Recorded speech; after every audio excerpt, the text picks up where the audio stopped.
રાજકોટ જિલ્લાના ધોરાજીમાં હુસેની ન્યાજ કમિટી દ્વારા આયોજિત ન્યાજે હુસેનની તડામાર તૈયારી। અંદાજિત 35,000થી વધુ લોકો એક સાથે ન્યાજ જમણવાર લેશે। ધોરાજી ખાતે મોહરમ માસની 10મી તારીખે વર્ષોથી રાજા રજવાડાના સમયથી ન્યાજ થાય છે, તેની તડામાર તૈયારીઓ ચાલી રહી છે। હુસેની ન્યાજ કમિટી હોદ્દેદારોએ જણાવેલ કે આ વર્ષે અંદાજિત 35,000થી વધુ લોકો ન્યાજે હુસેનનો લાભ લેશે। તારીખ 6 જુલાઈ 2025 રવિવારના રોજ મગરિબની નમાઝ બાદ ધોરાજીમાં હુસેની ન્યાજ કમિટીએ દ્વારા ભવ્ય ન્યાજનું આયોજન કરેલ છે। આશરે 115 વર્ષ રાજા રજવાડાના સમયથી ધોરાજી શહેરના હૃદય સમાન બહારપુરા મેદાનમાં 175 દેગની ન્યાજ જમણવારનું આયોજન કરવામાં આવે છે, જેમાં ધોરાજી અને આજુબાજુના ગામના લોકો પણ ન્યાજનું પ્રસાદ રૂપે લાભ લઈ રહ્યા છે। હુસેની ન્યાજ કમિટી તમામ વોલિન્ટિયરો ખડે પગે રહેશે અને હુસેની ન્યાજ કમિટીના કાર્યકરો અને આગેવાનો ભારે જહેમત ઉઠાવી રહ્યા છે।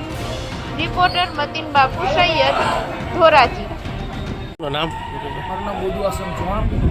શું કહેશો બુદ્ધુભાઈ હુસેની ન્યાજ કમિટી દ્વારા કેવી તૈયારી ચાલી રહી છે? હુસેની ન્યાજ કમિટીની જોરશોરથી તૈયારી ચાલી રહી છે। એમાં આજે છેલ્લા 5 દિવસથી નાના 15-16 વર્ષના બાળકથી લગાડીને 30 વર્ષના છોકરા સુધી બધાય અમારા જેવી મોટી ઉંમરના 70 વર્ષની ઉંમરમાં બધાય ન્યાજના કામમાં એકમદર લાગેલ છે। જે છેલ્લા 115 વર્ષથી થતી આ વર્ષોથી રજવાડાના ટાઈમથી થતી ન્યાજ હુસેની ન્યાજ કમિટી દ્વારા ધોરાજી બહારપુરા ફાયર સાહેબના મેદાનમાં કરવામાં આવે છે। એની જોરશોરથી તૈયારી ચાલી રહી છે।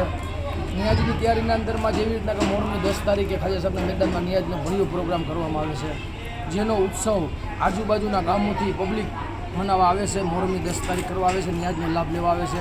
આજુબાજુના જેવી રીતના કે જામકનોડા, ઉપલેટા, જેતપુર, જુનાગઢ આજુબાજુના મુસ્લિમ ગામડાઓમાંથી પબ્લિક જંગી અને એકદમ લીટથી પબ્લિક અહીંયા આવે છે। જોરશોરથી આ ન્યાજનો આયોજન ભવ્ય પ્રોગ્રામ થાય છે, એનો લાભ લે છે અને સર્વે સાથે એકતાના પ્રદર્શન જેવું કામ છે। ધોરાજીમાં હિન્દુ મુસ્લિમ સાથે મળી હળીને મોહરમનો તહેવાર ઉજવી છે।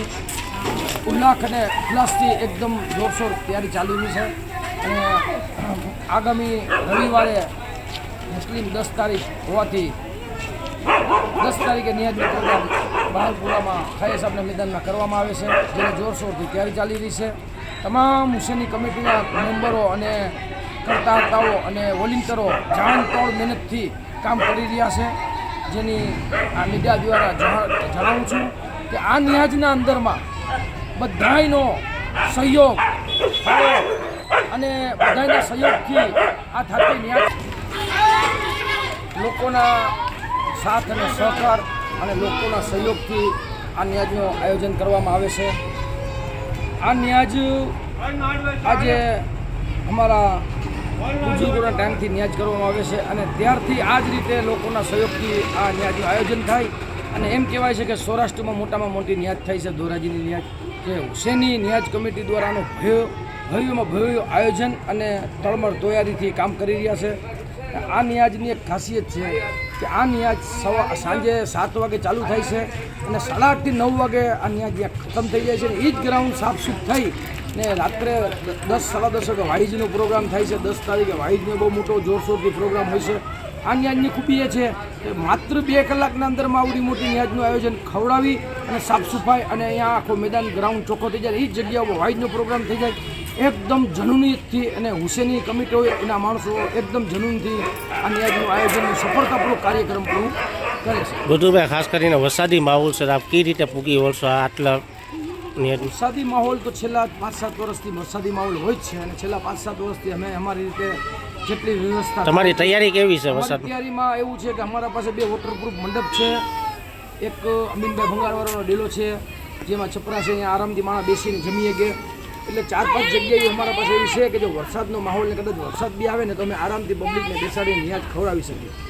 ન્યાજ ખાવાવાળાને જરાય ટેન્શન નથી લેવાનું, માત્ર ને માત્ર ટેન્શન લેવાનું છે પકાવવાવાળાને અને ખવડાવવાવાળાને અને કામ કરવાનું ટેન્શન લેવાનું છે કે કઈ રીતે સારામાં સારું આયોજન થાય ને લોકો બેસીને આરામથી કેમ ન્યાજનો લાભ લે અને કઈ રીતના મજા લે, એ અમારી એક તમન્ના હોય છે ને અમારી એક અપેક્ષા હોય છે કે પબ્લિકને આરામથી બેસાડીને ન્યાજ ખવડાવી શકીએ।